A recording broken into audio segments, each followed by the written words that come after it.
We are back on MorningLine. Our guest with us this morning, elder care attorney Tim Takacs, joining us by Zoom.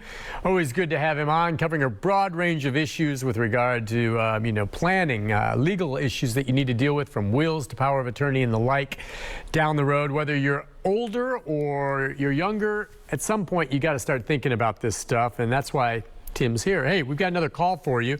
We're going to go to James. James, good morning. Hi, James. Good morning. How you doing, Nick? Good. What you doing, my friend? What can we do to help you? You may want to add to that will your Bitcoin and digital currency code. See, now that's a whole new changing field. So you're saying, yeah, now with wills, Bitcoin and the currency codes. Wasn't there a guy that lost his currency code and ended up losing a bunch of Bitcoin a while back? Yes, sir, he did. I believe so. Yeah, that was a big story on that. Listen, that's a great point. Tim, look, yeah, what we can leave people, now this Bitcoin is of value, and are people leaving that in their wills now? I actually had a client a couple of years ago that, which surprised me, like an elderly couple that actually bought some Bitcoin.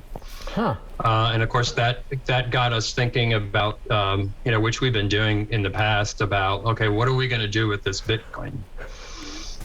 But actually, there's a lot of, I think, there's many of, I think the Tennessee legislature has already done it. They have the term is typically what we call digital assets. Okay. So those of you out there who are watching, you might want to Google on that or put that into your favorite search engine. Digital assets. Digital assets. Things like Bitcoin, other things like that. Okay, and so, but I mean, it is something, how do you handle that? The same way you would normal currency? If someone has, 1,000 Bitcoin, yeah. I mean, is that, I leave 1,000 Bitcoin to my son? That's basically it. Mm-hmm. Okay, but then like he said too, you want to include the codes and everything so they can get access to it, correct? I mean, there's certain things that need to be provided.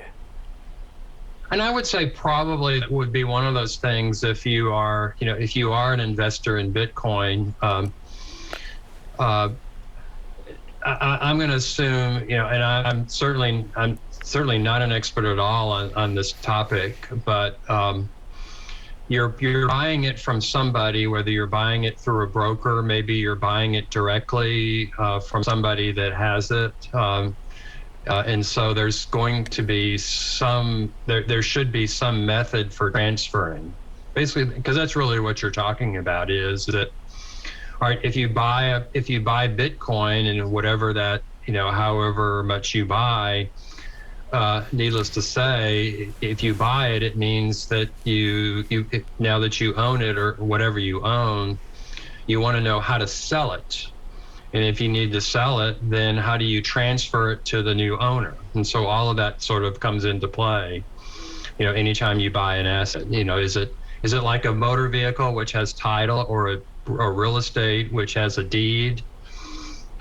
Or if it's personal property, which it's not, then typically personal property, like a refrigerator or something like that, does not have a title. So those are the kinds of things that, you want to look into. And when you start thinking about it there are also different types of when you start thinking about what a digital asset is, how many people actually nowadays actually get shares of stock? Mm-hmm. Right. You talk to your broker and you buy 1,000 shares of, whatever, XYZ bank. Anymore, nobody takes custody of they don't actually get the shares. They just get an account that's debited.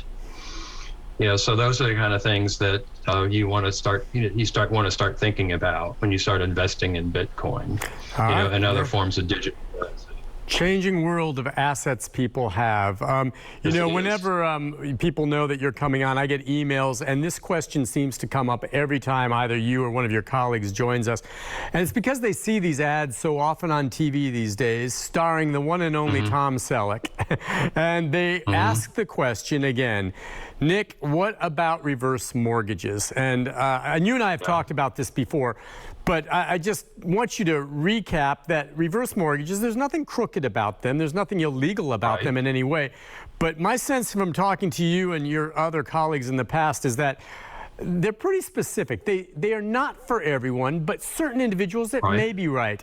How would you explain a reverse mortgage to someone and whether it's worth them doing?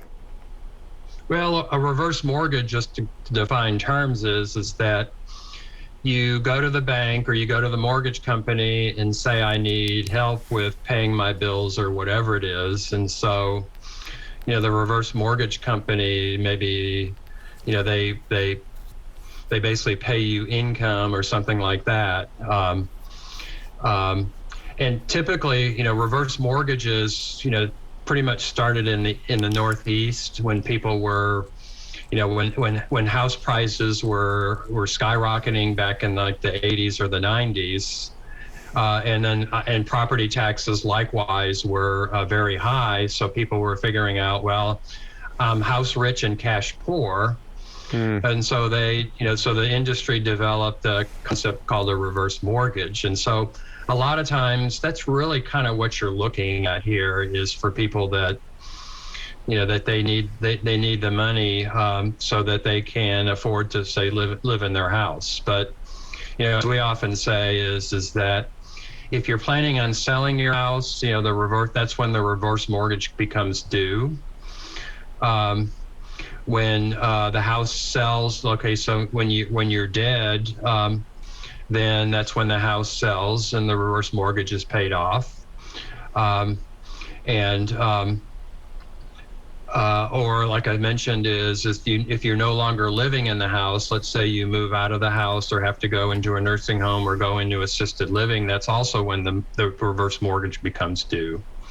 So like you mentioned, Nick, they are very specific types of instruments which can be good or not so good. I tend to think that if you're really looking for cash and trying to figure out how to pay for things, and you're thinking about, and there's a possibility that you maybe would want to move out of the house, you probably want to look at something like a line of credit, a home equity line of credit. As opposed to, because that's kind of what a reverse mortgage sounds like, is a reverse mortgage. But yeah, home equity line of credit, you borrow against the value of your home. You get money there, it increases maybe your mortgage down the road, but it's not a reverse mortgage. All right, we won't get too deep into the weeds on that, but that's something that I think people need to check on. And it is for some, but I think for most people, I think usually there may be a better way to do it. Listen, we'll take a break. When we come back, our final segment with Tim Takacs right after this.